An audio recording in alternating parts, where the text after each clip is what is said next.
Yo, it's random. So I made a TikTok on this, but I want to make another video to explain like even further of my feelings towards DLC and how cool it would be for Red Dead Redemption 2. Now, before Red Dead Redemption 2 came to PC, I was watching probably the worst form of news for Red Dead Redemption, and that was Mr. Boss for the win. Mr. Boss for the Win's content is so horrible that even a voice actor from GTA 5 had to call him out, which was pretty funny. But besides that, I basically got a bunch of news from him, and I basically created this illusion for myself that there was gonna be Undead Nightmare for Red Dead Redemption, and the second one, of course. And I thought it was gonna be super cool seeing Arthur Morgan rise from the grave, seeing how that would challenge John Marston mentally would be awesome. But sadly, that's just a distant reality, a fantasy, if you might. But it shall not be my last I don't know where the hell I'm going there. Anyway, so yeah, sorry for the mic movement, but it would be really cool to see some DLC for Red Dead Redemption 2, single player DLC also, because honestly I don't like Red Dead Redemption 2 multiplayer or online.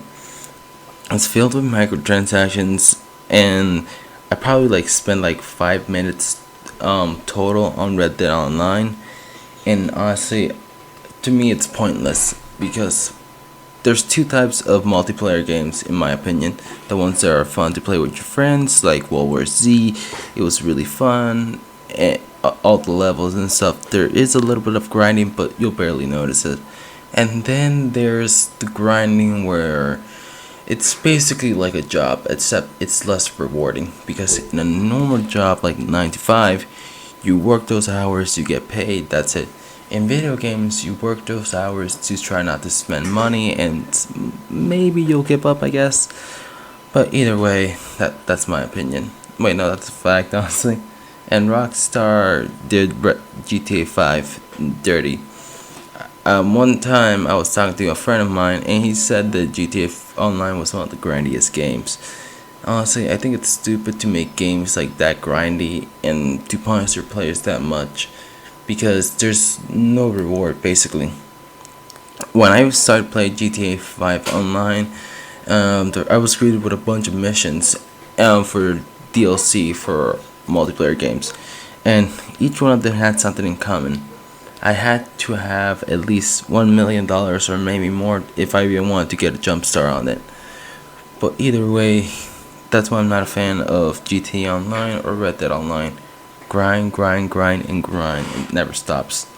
And for me, it would be a dream come true to see Rockstar make another GTA 5 DLC or Red Dead Redemption 2 DLC, even though it's well on its way. It should be well on its way, because as long as they can milk GTA 5 Online, they're never gonna make a GTA 6. I said it.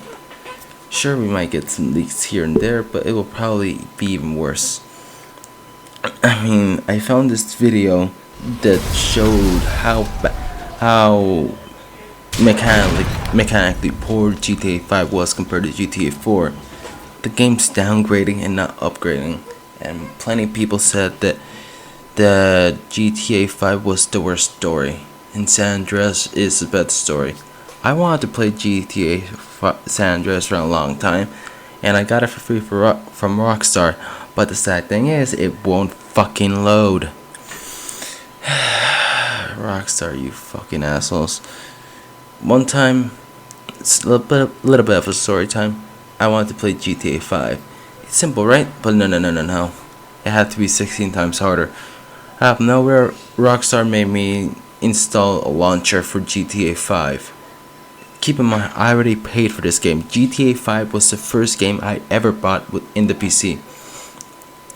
And Rockstar had the audacity to tell me, hey, install this. You'd think that Rockstar will hear how much people hate Uplay or Ubisoft Connect, but looks like they completely ignored that. Because with Ubisoft, you want to launch the game from the launcher you bought it on. If I bought it on Epic Games, I want to launch Assassin's Creed Valhalla from Epic Games. If I bought it from Steam, I want to launch Assassin's Creed from Steam. But Ubisoft is like, no, that sounds too simple. So you like play the game, but it launches it from Uplay, opening another launcher, making it stored, which makes no sense. Honestly, it's just scalding. And here's one more thing: I fucking hate when Epic Games Stores gets video games first then Steam. And I'll make the same argument when it comes to Steam. Honestly, no game should be exclusive on PC. That's what PC is there for no exclusivity. Even though it's just a shitty platform compared to another shitty platform, it's still a matter of principle. For the love of God, we did not go to PC for that. God damn it, man. One more thing I want to talk about in this video is that I think Rockstar's an asshole. No, wait, I know that. Not just because they want you to grind in GTA 5 and Red Dead Online, but because this one time this dude was doing a remaster for Red Dead Redemption 1. Now, Red Dead Redemption 1 never came to PC because it was a coding nightmare, and so it barely made it to the platforms. And they never brought it to PC because they didn't want to do the whole conversion thing to PC, to the specs. They didn't want to do that. So that's why they left it on consoles. It wasn't because consoles were better than PC at the time. It was because when you make a game, your main focus is always going to be PlayStation, Xbox, Nintendo Switch, and so they decided to code it for that. Fallout New Vegas is a good example of this. They had really big plans for the strip, but couldn't do it because the current console technology didn't allow them to. And so anyway, they said, hey, you know what, GTA 4, hey, it runs better than Red Dead Redemption 1, so let's put it onto PC as well. So they did that. The GTA 4 version for PC was awful. I don't know if they fixed it or not. They probably didn't. And same thing happened with GTA 5, I guess. And so they never released one for PC, is what I'm saying. So one dedicated fan, decided to do it all for free. He didn't ask Rockstar for a single penny, or 2K, whatever Rockstar publisher has. So he did that. He did a little coding. He did a little trailer, and Red Dead Redemption 1's Damn Enhanced project was born. But here's the sad thing: Take-Two didn't like that. Keep in mind, they didn't need Red Dead Redemption 1 anyway. Why? They're making more than enough money from GTA 5 Online and GTA 5 alone. And plus, they never released a version for PC, so I don't see the harm in it. Sadly, Take-Two didn't see it that way. So they took him down, and they basically used mafia tactics on him. For what I have understood, they basically said, you can't tell anyone in your channel about this, and they harassed his family. They harassed his family that had nothing to do with the Damn Enhanced project. And that's one thing that I like about Bethesda. Say what you want about them, Fallout 76 was trash. Yes, I completely agree.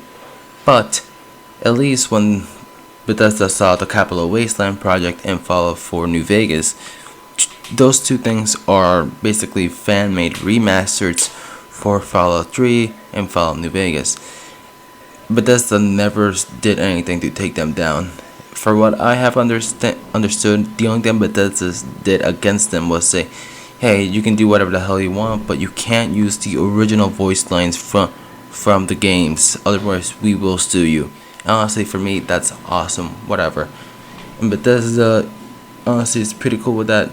And I also heard that GTA 5, that Rockstar want to ban mods for the games. I don't know why. But anyway, that's about it. This has been Random. Subscribe to the channel, follow me on TikTok, follow me on Twitter. And that's about it. See ya.